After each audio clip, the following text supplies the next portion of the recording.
Estimados estudiosos, sean todos bienvenidos a nuestra sesión sincrónica correspondiente al módulo 1 de la asignatura Economía Colombiana. El día de hoy, tal cual como lo teníamos presupuestado en nuestro plan de formación y cronograma de actividades del curso, estaríamos realizando nuestra sesión sincrónica correspondiente al módulo 1 del curso.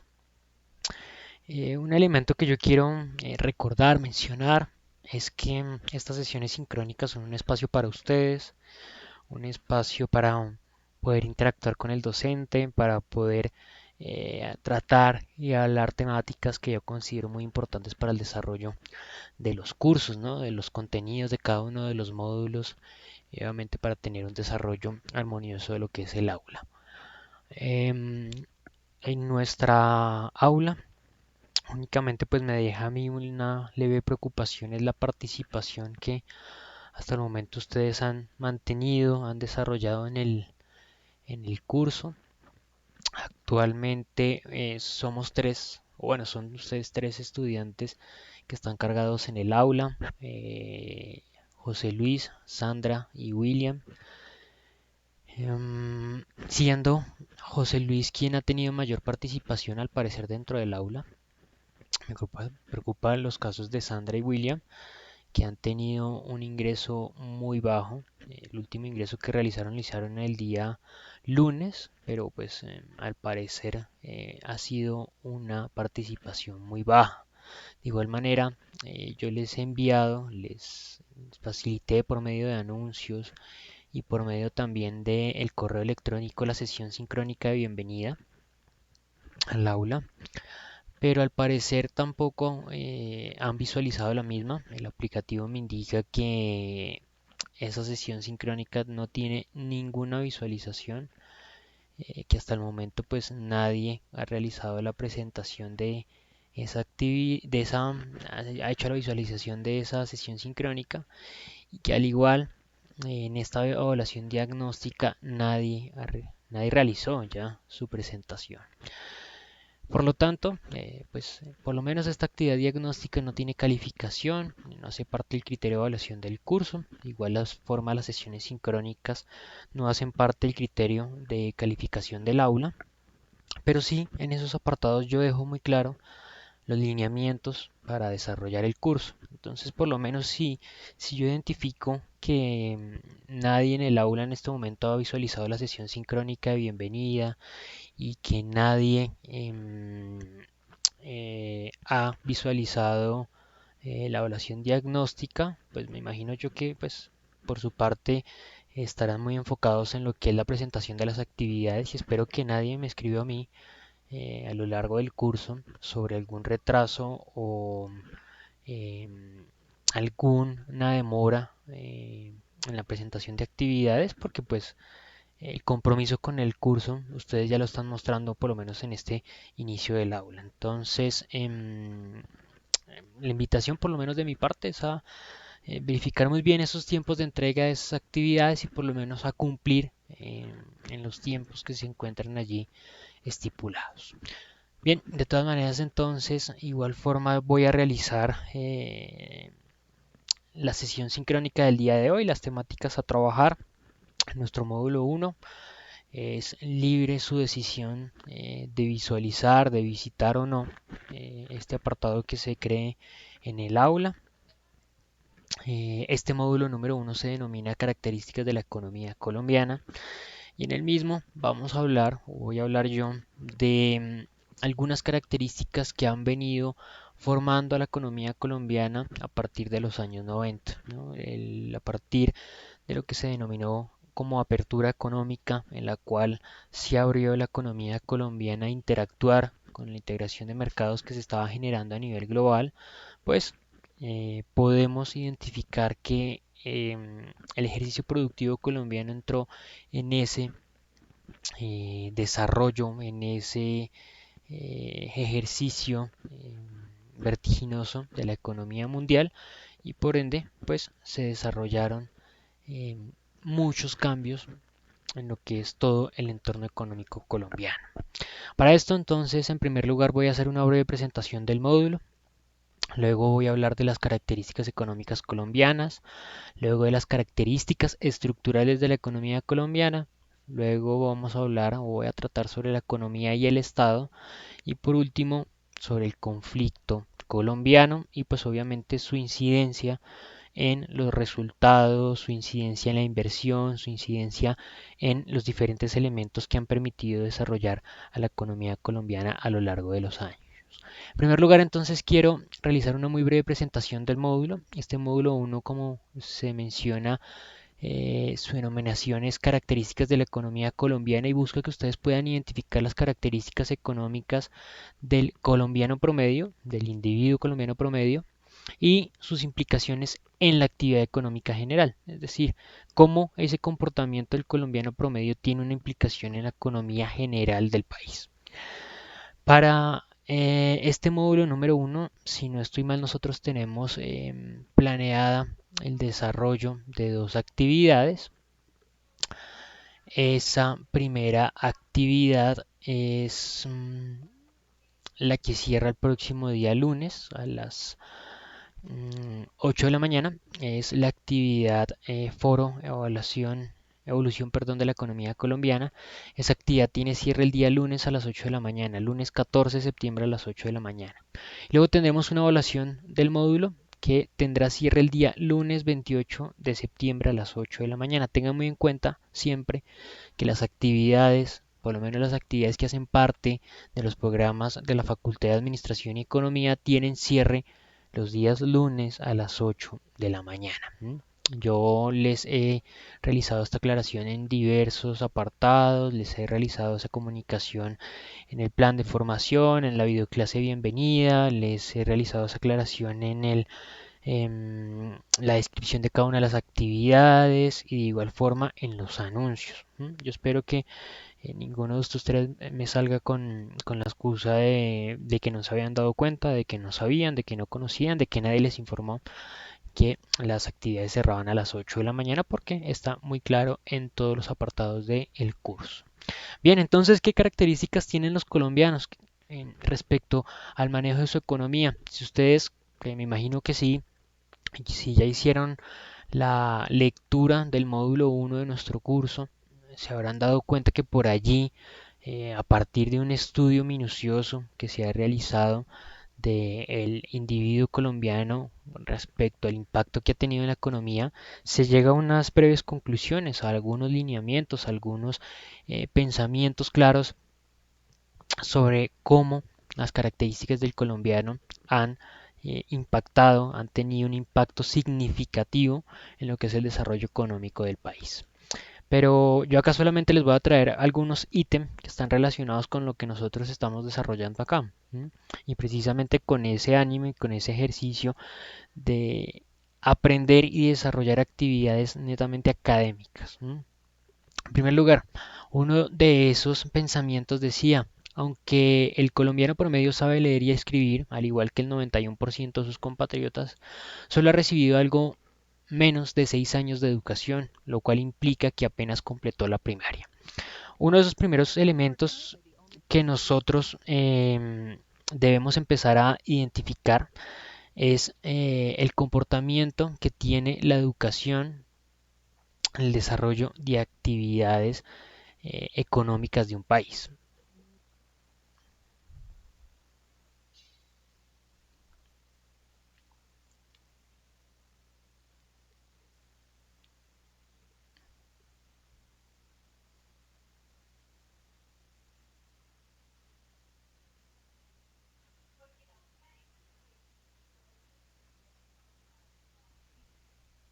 Aló.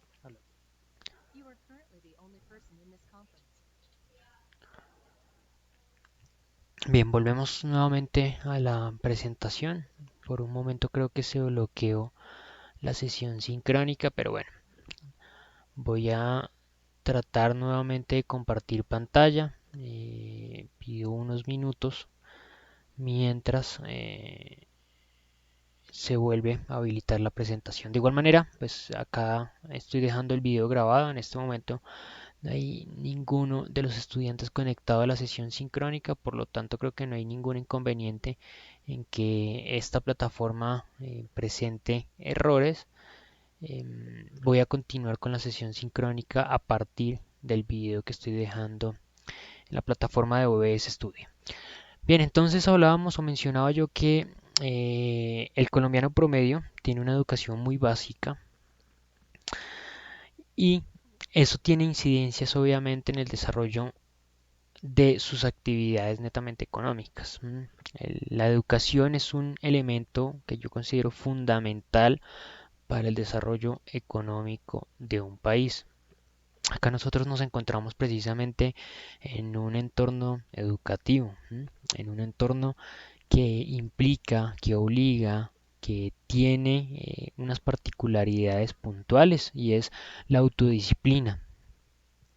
Estos elementos de educación virtual, digamos que nos llaman día a día a una nueva dinámica que no solamente nos estamos involucrando ahora por causa de una pandemia, por causa de un confinamiento obligatorio que se ha presentado en muchos países a nivel mundial, sino porque es una nueva tendencia que ha venido apoderándose de las actividades educativas a nivel eh, global. En todos los países últimamente se ha inclinado a las personas por desarrollar actividades académicas a través de plataformas virtuales. Cada día las universidades, antes de que se presentara estos elementos, digamos que esta causa de la pandemia, ya las universidades habían, o muchas universidades habían incurrido en actividades de aprendizaje virtual. Y se entiende que esto tiene un enfoque particular y es poder desarrollar actividades académicas a la par de desarrollar actividades laborales. Se parte de este punto y se parte del punto también de que una persona continúe desarrollando su em, ejercicio académico, su ejercicio de aprendizaje de forma permanente, ¿sí? Que una persona no sea solamente que termine la primaria y termine su ejercicio educativo, sino que pueda continuarlo con un ejercicio profesional de pregrado, luego de un posgrado, luego en diferentes niveles académicos, pero principalmente que ese ejercicio de capacitación se mantenga. Para eso están creadas las herramientas virtuales, para facilitar ese ejercicio de acercar un poco más al individuo los elementos de aprendizaje. ¿Con nos hemos encontrado ahora con este entorno de aprendizaje y la economía? Pues que precisamente el individuo requiere de algunos elementos como disciplina, requiere de algunos elementos como autocontrol en gran medida para poder asegurar que ese aprendizaje se da.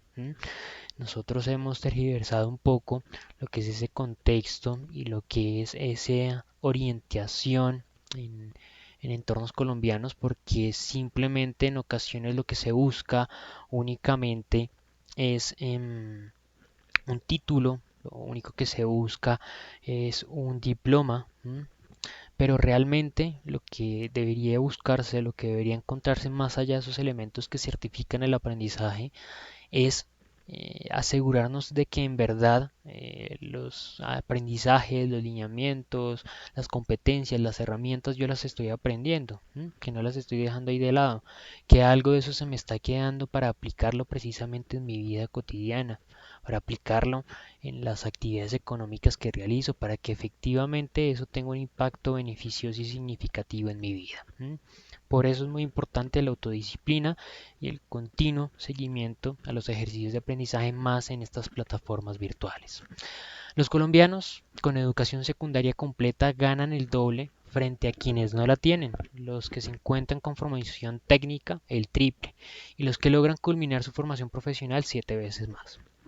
Esto es un estudio que obviamente pues, nos indica que el nivel de escolaridad, el nivel de educación profesional que alcanza un individuo en Colombia es realmente significativo frente a los otros niveles de educación, es decir, aquellos que tienen o que pueden llegar a alcanzar una educación superior van a ganar mucho más dinero que lo que gana un individuo que no tiene una educación, por ejemplo, secundaria. Este es un elemento decisivo.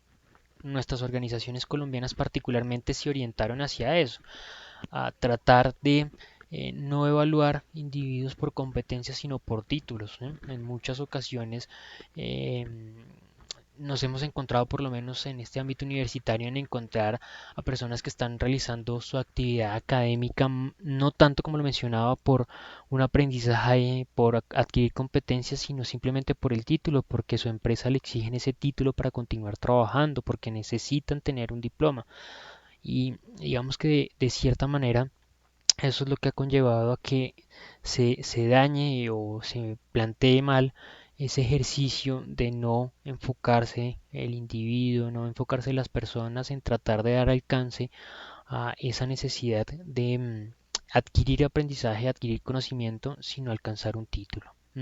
Es un elemento que no de golpe va a tener resultados significativos o importantes, pero sí es un ejercicio que a futuro va a afectar la economía.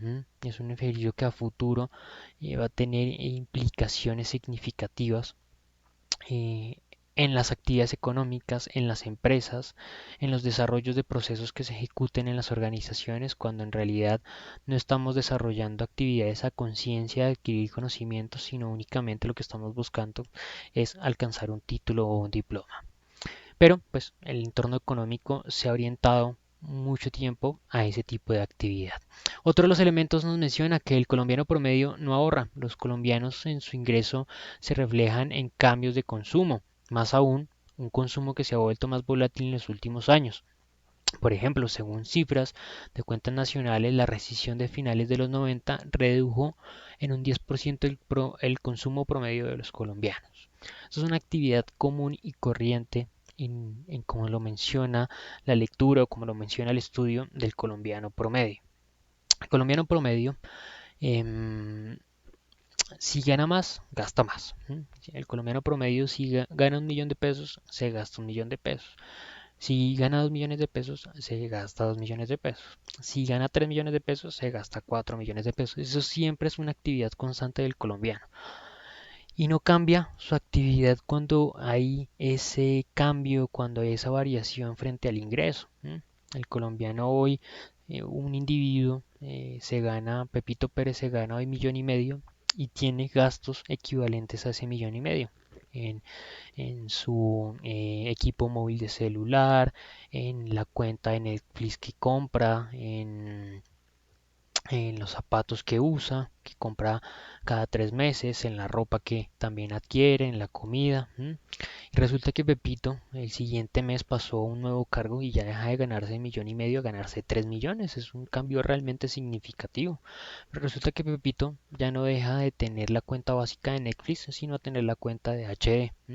Y ya no empieza a usar la marca de tenis que usaba con anterioridad, sino que ahora usa otra marca de tenis mucho más costosa.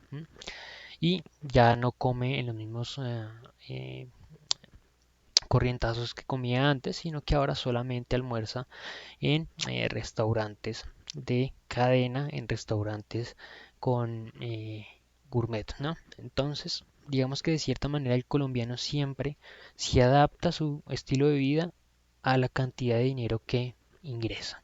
Y el colombiano no tiene la costumbre de ahorrar. El colombiano, dinero que gana, dinero que ingresa, dinero que gasta. Esto es un tipo de herramientas, es un tipo de estrategias que comúnmente se desarrollan en otros países, en otros mercados. Es común en otros mercados ni siquiera lejanos, también latinoamericanos, que nosotros podemos encontrar que la costumbre del ahorro es algo normal, tradicional. En Argentina, por ejemplo, es muy normal que durante toda la vida eh, las personas, los individuos, ahorren durante año y año y año, siempre tengan una base mínima de ahorro para sus actividades futuras, ¿no? Es algo que nosotros deberíamos también plantearnos. Eh, Algo puntual que se produjo en Argentina durante la crisis económica del año 2001 era que todo el mundo se quejaba por sus ahorros. En ese momento tal vez yo no lo entendía mucho, digamos que no lograba eh, cuadrar sobre por qué siempre todos los argentinos se quejaban eran de sus ahorros, porque todos se quejaban en los medios de comunicación, en, en en los diarios, en todo lado se quejaban de que les estaban robando era sus ahorros. Tiempo después ya logré entender lo que se trató el corralito, lo que se trató de esa protección económica del país en la cual pues muchos argentinos perdieron sus ahorros. Durante mucho tiempo los argentinos toda la vida iban ahorrando, ahorrando, ahorrando. En un momento una política argentina hizo que eh, el valor de cambio entre el peso argentino y el dólar fuera equivalente, es decir, un dólar valía un peso argentino, algo que simplemente pues no soportó realmente la economía argentina. Realmente en el mercado mundial un cambio de un dólar frente a un peso argentino no era lo mismo. En realidad cada día era menor y a nivel interno sí se trataba de mantenerse falsamente ese poder que tenía la moneda argentina. Las personas tenían la libertad de ir al banco y decir que si sus cuentas las querían en peso argentino o en dólares. Obviamente al interior también del país todo el mundo prefería los dólares. Entonces todo el mundo tenía sus ahorros en dólares y de un momento a otro dijeron es el fin de este sistema de cambio. A partir de este momento pues va a depender de precisamente de la economía mundial. Según lo que establezca la economía, el poder de cada moneda pues variará ese equivalente de dinero. Por lo tanto, en poquísimos días la moneda argentina totalmente se devaluó, pasó a valer mucho, poquito, muy por debajo del dólar estadounidense y todas las personas que tenían sus ahorros en las cuentas bancarias que estaban en dólares les dijeron no, no podemos soportar esto que sean dólares, sino que pues sus ahorros tienen que valer pesos argentinos. Y cuando hicieron el equivalente de los dólares a pesos argentinos pasaba como lo que recientemente pasó en Venezuela con la inflación y la devaluación de la moneda. Durante toda tu vida tú habías ahorrado, imaginémonos mil dólares y de un momento a otro te dicen, bueno, ya lo que tú no tienes no es 1000 dólares, sino es lo que equivale a 1000 pesos colombianos. Entonces tú dices, ¿cómo es que durante toda mi vida yo solamente ahorré 1000 pesos, lo que equivale hoy en día a 1000 pesos colombianos? En realidad, allí los argentinos perdieron entonces realmente los ahorros de toda su vida, tal cual como lo alegaban y lo mencionaban en muchos medios de comunicación, en muchos apartados, reclamando que el gobierno, reclamando que las entidades bancarias les devolvieran los ahorros que ellos con tanto esfuerzo habían ahorrado por mucho tiempo. Pero bueno, eh, el colombiano de igual forma no ni por medios bancarios ni por ningún otro canal de ahorro realiza este tipo de actividades. Pero bueno, ¿qué características entonces componen la estructura económica colombiana? Una estructura es un conjunto de partes interrelacionadas entre sí que forman un conjunto donde los cambios en cada una de ellas producen modificaciones en las restantes. La economía de un país, por lo tanto, puede considerarse como una estructura, la denominada estructura económica. Es decir, son todo ese conjunto de elementos que componen el desarrollo económico del país, y que un cambio de alguno representa el cimbronazo en los demás. Por ejemplo, acá el petróleo, nosotros dependemos en parte del petróleo, claro que sí, Ecopetrol es la principal economía, la principal, perdón, empresa colombiana, exporta muchísimo petróleo, claro que sí. Y Ecopetrol también tiene incidencia sobre el mercado colombiano, claro, cuando sube el precio del petróleo, aumenta, por ejemplo, los ingresos del país, pero también aumenta el precio del combustible. Aumenta, por ejemplo, también los costos que van a tener los transportadores, que transportan los electrodomésticos, que transportan la comida, que transportan todos los elementos que nosotros utilizamos. Posiblemente entonces los transportadores se vean también en la obligación de aumentar el costo o aumentar su cobro para realizar el transporte de este tipo de víveres. Y entonces el aumento, perdón, del costo del transporte le significa al productor, al comerciante, a quien quiere vender esos elementos, pues también un aumento, ¿no? Porque si yo quiero vender mis licuadoras y necesito transportarlas de Bogotá a Cali, que es donde las voy a vender, pues resulta que el señor del camión ya no me cobra 2,5 millones, sino que me cobra 3 millones porque aumentó la CPM. Entonces, en ese escenario, Son 500.000 pesos que yo no tenía presupuestados, que tenía que gastarme, que ahora voy a tener que gastármelos. Por lo tanto, yo por cada licuadora ya no voy a cobrar 25.000 pesos, sino que posiblemente vaya a cobrar 26.000. Esos son todos los efectos que se producen en la economía con un jaleo, con un cambio que se presenta en una de las diferentes ramas económicas del país. Como lo pueden ver, son elementos que se traducen en otros sectores de la economía, en otros elementos que componen esa economía. Y eso precisamente es esa estructura, es ese junte de varios apartados económicos que están interrelacionados y que de cierta manera hacen que se desarrolle la economía del país, pero al igual el cambio de unos refleja un impacto significativo en los demás. Los análisis de la estructura se interesan en los recursos básicos de un país, en el crecimiento de la población y sus movimientos, en las características básicas del mercado de trabajo, en la división en sectores y ramas de la actividad productiva, en el papel y funciones que ejerce el Estado en el plano económico, en el nivel de tecnología y productividad que existen y en muchos otros temas de parecida amplitud. Es decir, acá tenemos en cuenta varios elementos. Mercado del trabajo, ¿sí? ¿Cuánto están capacitados nuestros trabajadores para realizar sus funciones?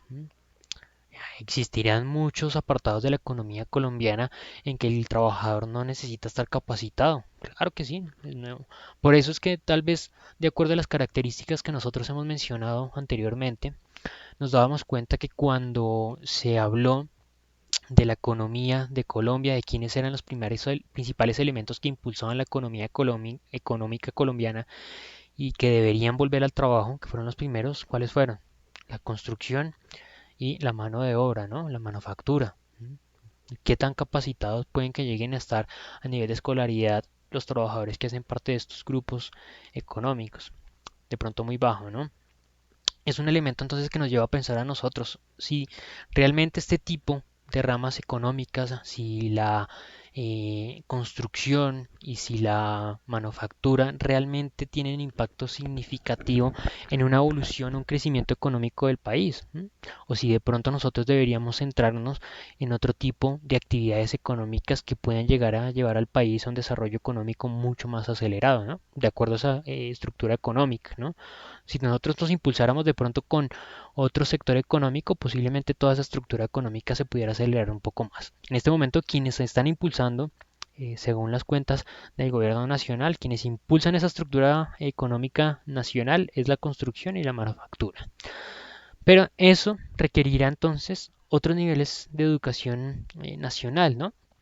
Requeriremos de pronto también otro pensamiento, que esas personas que estudien, que se centren en un nivel académico orientado hacia otros sectores de la economía, tal vez la innovación, tal vez la tecnología, pues necesitan otro tipo de educación, ¿no? Otros niveles académicos distintos. Y necesita también otro pensamiento también muy distinto, ¿no? No preocuparse por llegar a alcanzar un título, no interesarse porque les entreguen un certificado de que cumplió con tantas horas y con tantas materias, sino realmente adquirir el conocimiento, porque ese conocimiento lo tienen que aplicar. Bueno, además de esto, entonces, la población colombiana. En cuanto al tema de la población, para una empresa los criterios más importantes a la hora de tomar una decisión de invertir son la cantidad de población y edad, el nivel educativo y los salarios. Cuando hablamos de una empresa cuando desea invertir, retomo un elemento que yo mencioné al inicio de la sesión sincrónica. Por allá dije la apertura económica que se presentó por allá en el 94. ¿De qué se trató esto? De abrir el mercado colombiano a esa integración de mercados que se estaba presentando en toda Latinoamérica. Acá, ¿qué se hizo? ¿Qué se realizó? Pues que organizaciones internacionales y de igual forma organizaciones colombianas pudieran abrirse las barreras de fronteras e ingresar a otros mercados internacionales y de igual manera empresas internacionales ingresar al mercado colombiano para poder competir, para tratar de hacer que muchas organizaciones alcanzaran niveles competitivos superiores y para que de cierta manera eh, en el escenario más beneficioso que los consumidores colombianos pudiesen tener mejores alternativas y que se vieran beneficiados. Pero entonces cuando una organización extranjera, ¿sí? Cuando una empresa como por ejemplo la aerolínea United escucha que Avianca está en crisis y verifica si puede invertir o no en comprar una empresa colombiana, en comprar esa aerolínea, debe verificar algunos elementos como lo es la cantidad de la población y la edad. La cantidad de personas que viven en un país es realmente significativo, porque a mayor cantidad de población, mayor posibilidad existe de que esa población pueda adquirir mi producto, ¿sí? Una cosa sería, por ejemplo, si Colombia tuviese una población de 3 millones de habitantes, entonces allí llegaré a pensar, bueno, ¿de qué me serviría a mí comprar de pronto a Bianca si esos 3 millones de habitantes, pues, cuántos podrán que volar o cuántos podrán eh, adquirir pasajes de avión? Eso va a depender, por ejemplo, de los salarios. Bueno, posiblemente sean los 3 millones de habitantes en total que viajen. Bueno, sería más o menos llamativo, pero comparándolo de pronto con otro país que tenga unos 50 millones de habitantes, donde el 50% de sus habitantes tenga la capacidad económica de viajar o de comprar tiquetes, entonces ahí ya nos daríamos cuenta que no son 3 millones, sino que son 25 millones de personas las que pueden adquirir o comprar mis productos o el servicio que yo estoy prestando. Eso es llamativo para una organización. El mejor ejemplo de esto lo vemos con China. China es un mercado de economía, es de economía de mercado, perdón, un país de economía de mercado, donde pues básicamente está regulado el mercado a partir del partido que gobierna el país. Hay una particularidad puntual con China. China le dice a las empresas extranjeras que pueden ingresar a competir en el país. Deben cumplir con algunos lineamientos. El pago de los salarios obviamente justo a los trabajadores. Es un eh, salario mínimo establecido. Pero además de eso, debe asegurar la empresa que invierte en el país que, en primer lugar, em, las contrataciones que realice deben ser netamente a personal interno del país. Es decir, Coca-Cola, la planta que tiene Coca-Cola en China, las personas que trabajan allí deben ser personal por lo menos el 70% chino, ¿sí? Inclusive no solamente las personas encargadas de la tecnología, de las operaciones, sino también personal directivo de la empresa. Debe ser personal chino. Y además de esto, otro de los elementos fundamentales que ellos establecen, y creo que esto es una política que ya ha sido implementada en todos los países de la región asiática, es que la tecnología que se implemente, las herramientas que se desarrollan y se construyan para que las diferentes plantas puedan funcionar, deben permanecer en China. Si dentro de unos años, por ejemplo, Coca-Cola dice, no, ya no voy a producir más en China, la planta se queda, la tecnología se queda, todo se queda. Y además de esto, automáticamente el gobierno chino en muchas ocasiones entra a ser parte dueño del 51% de la empresa en China, ¿sí? Me hago entender, es como si ustedes tuvieran una empresa de lo que sea, de zapatos, y ustedes dijeran, venga, yo quiero producir en China mis productos. Y el gobierno chino le dijera, bueno, usted puede venir acá, puede producir lo que quiera, tiene que cumplir con esos elementos, usted solito va a construir la planta producción, va a ingresar toda la tecnología, pero nosotros vamos a ser dueños del 51% de la empresa. Entonces uno se hace la pregunta, bueno, si eso es así, ¿por qué Coca-Cola, porque Apple, porque Mercedes-Benz, porque ya ahora está Ferrari, porque todas las empresas em, se van a China a realizar sus productos? Y mucha gente piensa es, no, es que porque es la mano de obra es muy barata. Pues en realidad no es que sea la mano de obra barata, porque entonces nosotros también seríamos un país atractivo, porque en realidad en Colombia la mano de obra es muy barata, ¿sí? Es casi al mismo nivel de la mano de obra china. ¿Qué es lo que sucede en China particularmente? Ese país eh, tiene cerca de 1.300 millones de habitantes, es decir, casi una sexta parte, o de pronto hasta más, de toda la población que hay en el mundo. Todos están ahí, encerrados. en ese país, en ese globo que parece un domo que los cubre a ellos y está cubierto por el gobierno. En primer lugar, entonces significa que hay mucha gente, parece atractivo. Puede ser que entonces exista un gran nivel de consumo. Ojo con eso que se dice ahí, cantidad de población y edad. Puede ser entonces, por ejemplo, para Coca-Cola, que existan muchos consumidores de Coca-Cola potenciales en China. Otro de los elementos entonces que va en contradicción de lo que cree generalmente la gente, el nivel de salarios que tienen los chinos. Muchas personas entonces se inclinan por decir, no, lo que pasa es que la mano de obra es muy barata y todas las empresas quieren producir allá porque prácticamente se trabaja gratis. Error, porque si fuera así, las empresas producirían allá una cantidad y a quién se lo venden. Tendrían que transportarlo a otros niveles del mundo, un costo, ese costo de transportación de toda la material que se realiza, pues sería altísimo. Entonces, entrada por salida, como se diría, o sea, lo que me estoy ahorrando en producir, me lo estoy gastando en la logística de transporte. En realidad es que los salarios chinos, si nosotros comparamos el salario colombiano con el salario chino, pues nos podemos dar cuenta que el nuestro es mucho más, ¿sí? Que el salario chino por ahí parecería una miseria al lado del nuestro. Hay unos elementos básicos que hay que tener en cuenta allí. El gobierno chino entonces se queda con el 51% de las empresas que quieren actuar allí. ¿Por qué? ¿Por burocracia de algunos líderes chinos? Sí, claro que sí, pero tiene algunas repercusiones importantes en la sociedad china y por lo tanto en la economía china. Por algo la economía china es tan fuerte hoy en día, ¿no? No está a base de que las personas trabajen gratis.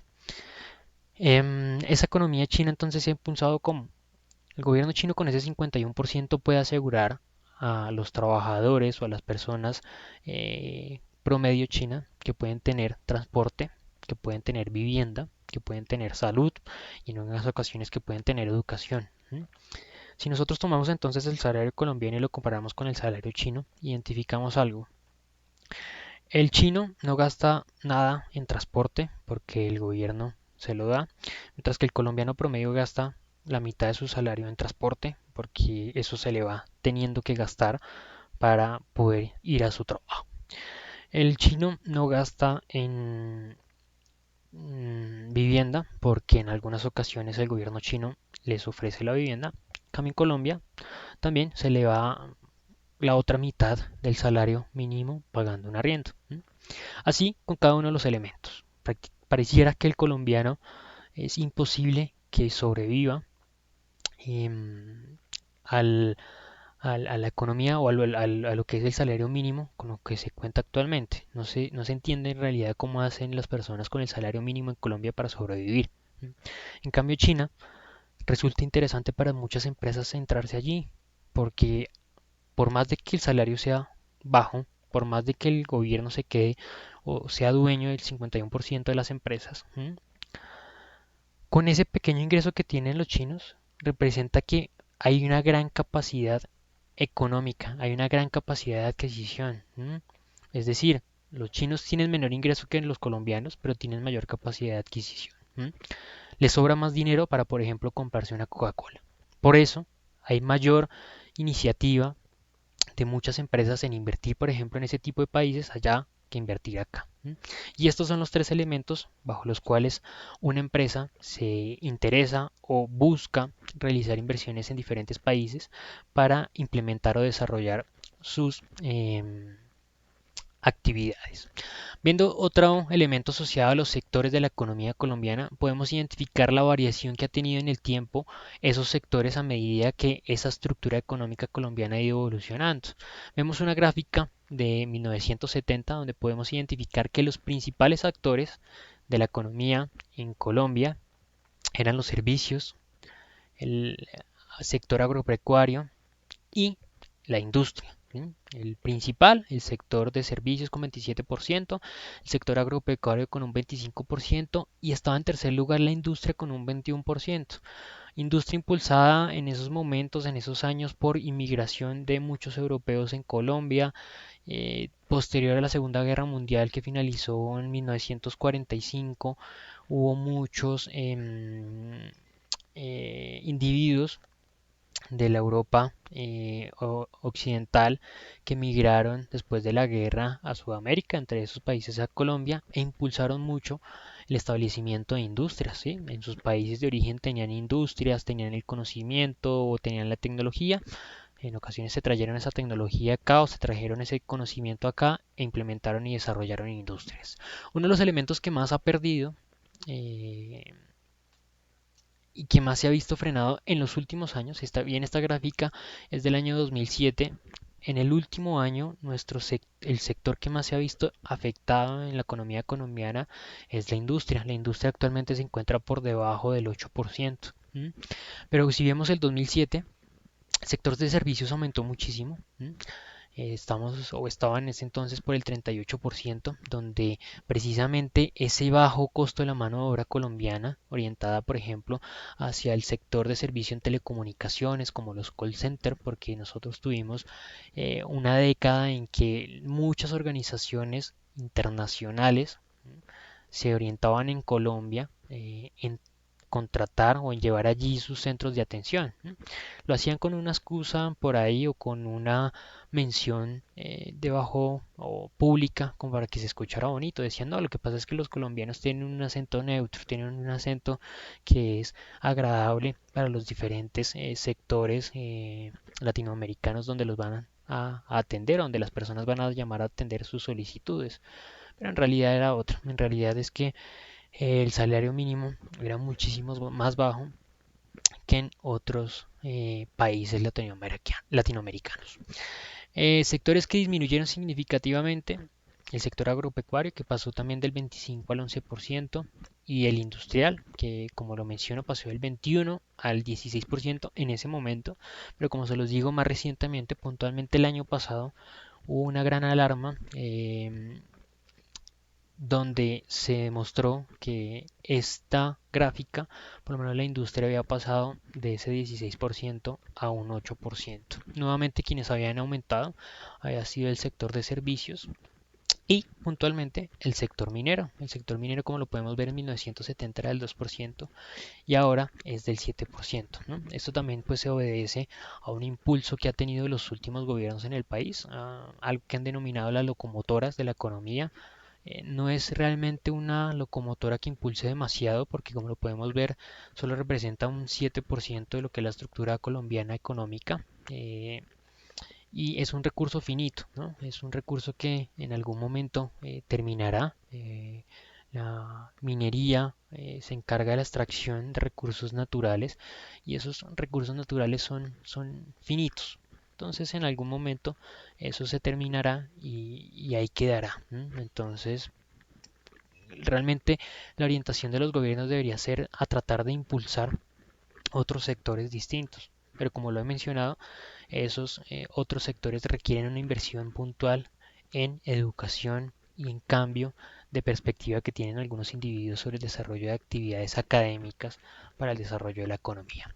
Puntualmente entonces vamos a ver esos tres primeros sectores que parecen llamativos. El sector agropecuario, donde sus principales componentes están orientados hacia animales vivos y productos animales con un 38%.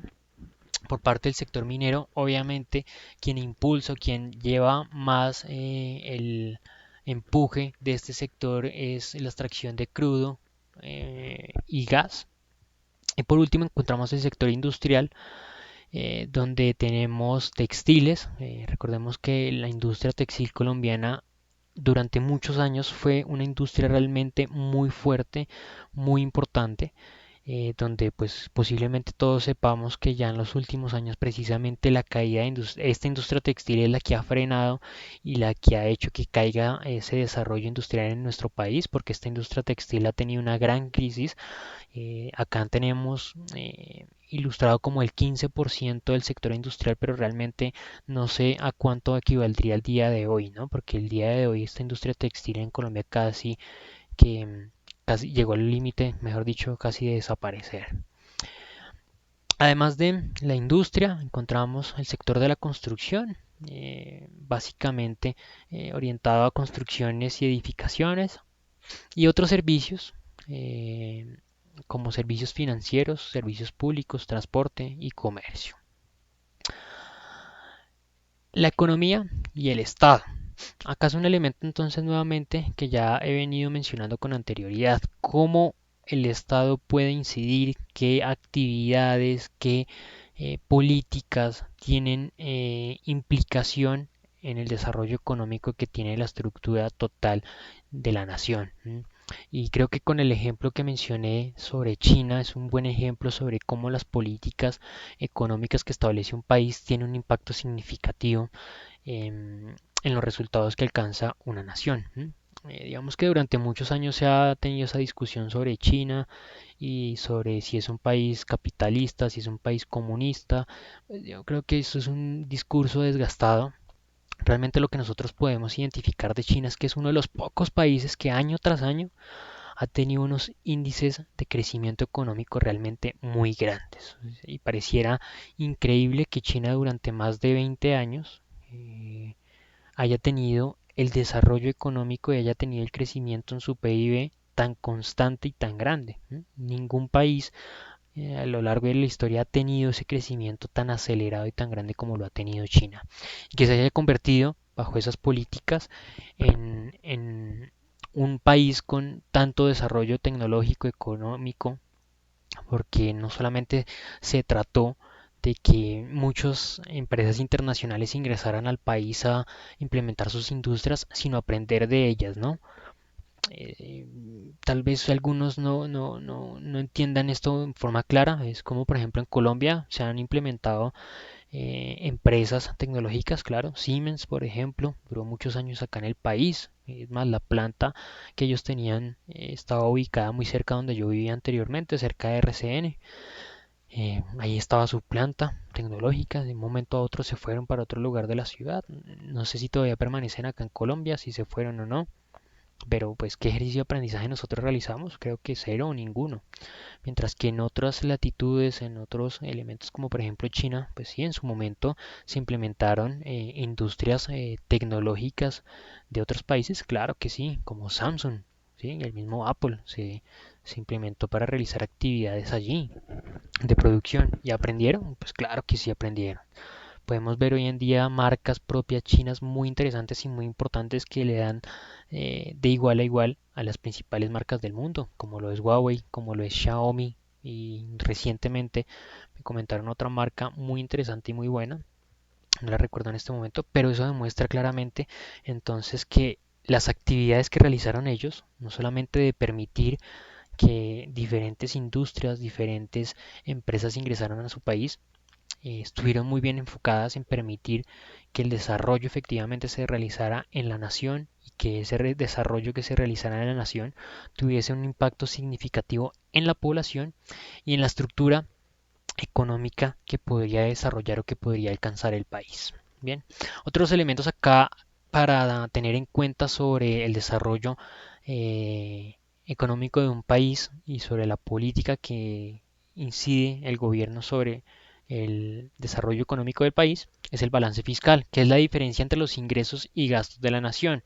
En el caso de los ingresos sean mayores a los gastos, entonces se presenta un superávit fiscal y en caso de que el resultado sea contrario, se conoce como un déficit fiscal. Nosotros nos hemos encontrado comúnmente a escuchar esta palabra de déficit fiscal, ¿no? Es raro que por allí escuchemos un superávit fiscal.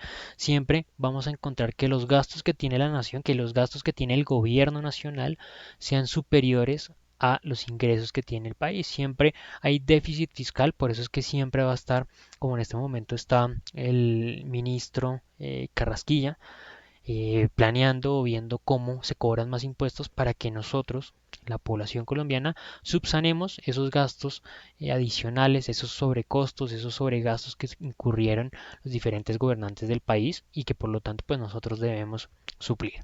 Generalmente el país o el gobierno siempre, por lo menos en el caso del gobierno colombiano, siempre gasta más de los ingresos que tiene. Esto es un elemento a tener muy en cuenta, bastante interesante. De pronto en la siguiente sesión sincrónica me gustaría traer a colación los países que presentan superávit, que presentan beneficios o que presentan números verdes en el momento en que realizan el balance entre los ingresos que tuvieron y los gastos que generaron. Hay algunos países que son muy responsables con el manejo